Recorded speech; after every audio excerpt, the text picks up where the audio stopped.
33 বছর পর জাহাঙ্গীরনগর বিশ্ববিদ্যালয়ের জাকসু নির্বাচন অনুষ্ঠিত হচ্ছে এবং এই নির্বাচনে ছাত্র শিবিরের মহান বিজয় আলহামদুলিল্লাহ।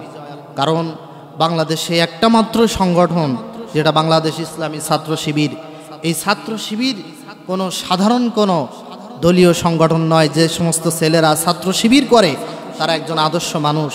তারা 5 ওয়াক্ত নামাজ আদায় করে, সমাজে অন্যায়ের বিরুদ্ধে কথা বলে এবং যেখানে অন্যায় সেখানে তাদের ভূমিকা থাকে। বাংলাদেশ ইসলামী ছাত্র শিবিরের একজন সদস্য হওয়া, সাথী হওয়া এটা সৌভাগ্যের ব্যাপার। কারণ এত সুন্দর একটা সংগঠন সবার ভাগ্যে জোটে না। জাহাঙ্গীরনগর বিশ্ববিদ্যালয়ের ছাত্র শিবিরের এই জয় বাংলাদেশে একটা সুন্দর দিন আমাদের সামনে উপহার দেবে ইনশাআল্লাহ। প্রিয় ভাইরা আমার, ছাত্র শিবির বাংলাদেশের প্রতিটা সেক্টরে যে ভূমিকা রেখেছে এটা ইতিহাস কখনো ভুলবে না। আপনারা দেখতেছেন যে ছাত্র শিবির যেখানে যাচ্ছে সেখানে বিজয়। পক্ষান্তরে ছাত্র দলের ভরাডুবি।